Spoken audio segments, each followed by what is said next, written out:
नमस्ते प्रणाम, मैं विशु राय। आप देख रहे हैं इंडिया क्राइम दस्तक। हाजिर हूं मैं आज फिर एक नई कहानी के साथ, नए एपिसोड के साथ। आज का जो एपिसोड है, इसे सुनने के बाद आप हैरान रह जाएंगे, सन रह जाएंगे।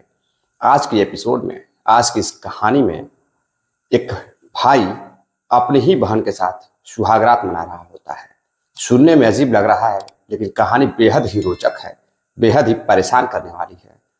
कहानी शुरू करें उससे पहले जितने भी साथी हमारे चैनल पर नए हैं, जितने भाई बहन चैनल पर नए आए हैं, चैनल को सब्सक्राइब करें, वीडियो को लाइक करें। वीडियो अच्छी लगी तो अपने दोस्तों रिश्तेदारों में शेयर भी करें। और यह जो इंडिया क्राइम दस्तक का परिवार है, या आप ही का परिवार है, तो परिवार में लोगों को जोड़ने का भी प्रयास करें। आते हैं आज की कहानी पर। आज की कहानी है बिहार के पश्चिमी चंपारण की। पश्चिमी चंपारण में एक लड़की रहती है जिसका नाम शगीना रहता है।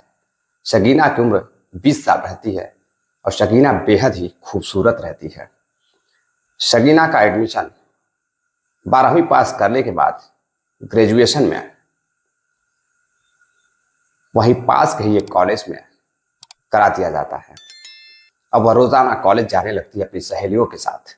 लेकिन एक दिन उसी के मोहल्ले का रहने वाला एक लड़का, जिसका नाम रहमत रहता है, रहमत उसके चक्कर काटने लगता है। अब आए दिन वह उसके चक्कर काटता था और जो लड़की सगीना थी वह भी उसे देखकर मुस्कुराती रहती थी। लड़का समझ चुका था कि लड़की अब उसके प्रेम जाल में फंस चुकी है। रहमत आए दिन उसका चक्कर काटता था और एक दिन वह लड़की को रोक कर अपने बाइक पर जबरदस्ती बैठाता है और लेकर एक सुनसान जगह जाता है। वहां जाकर वह लड़की से बातें करता है और उसे प्रपोज करता है। जब वह उसे प्रपोज करता है तो लड़की भी उसके प्रपोज को एक्सेप्ट कर लेती है और दोनों एक दूसरे का नंबर आदान प्रदान करते हैं। अब नंबर लेने के बाद लड़की अपने घर चली जाती है। अब आए दिन जो लड़का रहता है वह उससे बातें करने लगता है। जब भी समय मिलता वह उसके साथ घूमने के लिए जाती। कॉलेज के बहाने उसके साथ रेस्टोरेंट जाती, पार्कों में जाती। कई बार वह पटना तक घूमने के लिए गई थी। लेकिन कभी वह मामा के घर जाती तो कभी मौसी के घर जाती और रास्ते में वह किसी ऑटो या रिक्शे से न जाकर, किसी भाड़े की गाड़ी से न जाकर अपने प्रेमी के बाइक से जाती थी। जैसे ही मौसी या मामा का घर आता वह बाइक से उतर जाती। अक्सर कर वह बहानेबाजी कर अपने आशिक के साथ समय व्यतीत करती थी। अब एक दिन उसके पिता को इसकी खबर लग जाती है। अब उसके पिता क्या करते हैं कि अब अपनी बेटी की शादी तलाशने लगते हैं। जो लड़का रहता है रहमत, उसको यह बात पता चलती है। रहमत बेरोजगार रहता है। दोनों एक दूसरे से शादी करना चाहते थे लेकिन घर वाले तैयार नहीं थे। अब रहमत कुछ कर नहीं पाता था, वह जॉब की तलाश में था। और इधर शगीना के पिता उसकी शादी पश्चिमी चंपारण के ही एक गांव में रिजवान से कर देते हैं। रिजवान से शादी होती है। माहौल बिल्कुल मस्त चल रहा होता है, बैंड बाजा बज रहा होता है, निकाह पढ़ा जा रहा था, सब कुछ हो रहा था। शादी हो जाती है। दूल्हा अपने दुल्हन को लेकर, यानी कि रिजवान अपने सगीना को लेकर अपने घर जाता है। अक्सर कर हमारे यहाँ उत्तर प्रदेश, बिहार में एक चलन चलता है कि जब भी दुल्हन दूल्हे के साथ घर जाती है तो गांव में, शहरों में तो कम है, गांव में अक्सर कर देखा जाता है कि छोटे छोटे बच्चे या बड़े बच्चे, भाई या बहन, लड़की अकेला महसूस न करे, दुल्हन अकेला महसूस न करे, इसलिए उनके साथ किसी ना किसी को भेज दिया जाता है। एक लड़का रहता है जो कि दुल्हन के साथ घर जाता है और वह लड़का बढ़ चढ़कर शादी के दिन बारातियों का स्वागत करता है, उनको खाना खिलाता है, पानी पिलाता है, उनकी सेवा करता है। लड़की को छोड़ने के लिए भी विदाई के समय वह साथ में रहता है।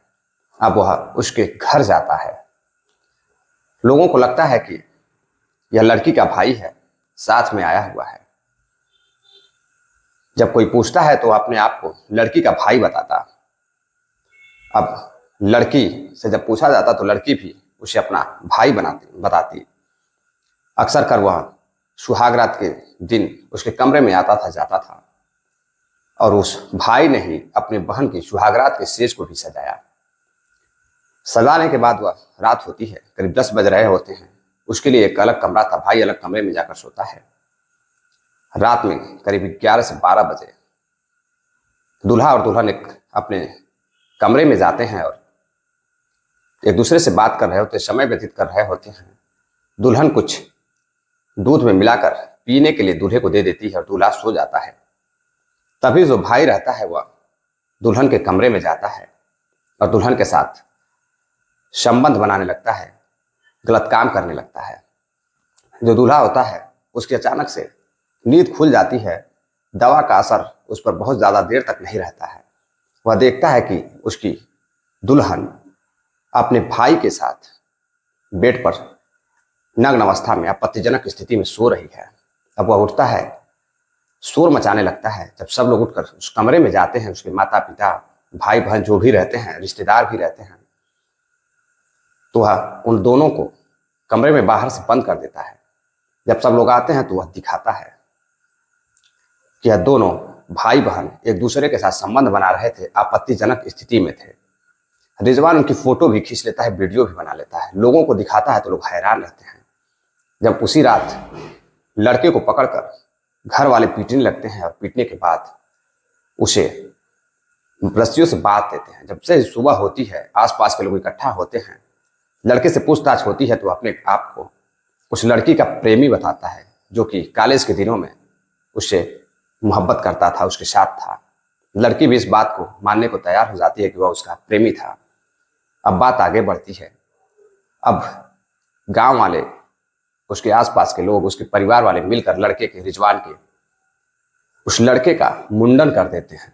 मुंडन करके चेहरे पे कालिख लगाकर जूतों चप्पलों से मारते हुए पूरे गांव में घुमाते हैं। अब यह बात उसके परिवार वालों को पता चलती है, यानी कि लड़की के परिवार वालों को। तो लड़की के परिवार वाले वहां पहुंचते हैं, पंचायत होती है। दरअसल घर वाले अब दुल्हन को रखने के लिए राजी नहीं थे। गांव में पंचायत बैठती है और पंचायत में फैसला होता है कि लड़की उसी लड़के के साथ, जिसके साथ वह संबंध बना रही होती है, अपने प्रेमी के साथ ही रहेगी। अब जो प्रेमी था, जो लड़की थी, दोनों राजी हो जाते हैं। दरअसल लड़की के चेहरे पर कोई शिकन नहीं थी, कोई गम नहीं था इस बात का, बल्कि वो खुश थी। वह चाहती थी कि उसकी शादी उसी के साथ हो। जब वह पूछा जाता है कि तुमने ऐसा क्यों किया, तो वह बताती है कि मैंने अपने माँ बाप को इस बारे में बताया था, शादी करना चाहती थी मैं उस अपने प्रेमी रहमत से, लेकिन घर वालों ने मना कर दिया। अब घर वालों ने कहा कि लड़का बेरोजगार था, इसलिए हम उससे शादी नहीं करना चाहते थे। उसी समय हमने रिजवान से शादी कर दी। रिजवान काफ़ी अच्छा लड़का था। अब दोनों की जो प्रेमी प्रेमिका रहते हैं, शादी हो जाती है। प्रेमी अपनी प्रेमिका को मुड़वाए हुए सर मुंडन जिसका हुआ रहता है, उसी रूप में वह अपनी प्रेमिका को लेकर अपने घर जाता है। यह घटना अभी 2 दिन पहले की है, यानी कि 2 तारीख की है। आज 4 तारीख है। 2 तारीख 2023 पश्चिमी चंपारण की। जो भी इस घटना को सुनता हैरान रहता, परेशान रहता। दरअसल इस कहानी, इस घटनाक्रम को सुनाने का उद्देश्य आपको परेशान करना या हैरान करना नहीं है, बल्कि आपको जागरूक करना है, सतर्क करना है। मिलता है एक और नई कहानी के साथ, तब तक के लिए इजाजत दीजिए। नमस्कार, जय हिंद।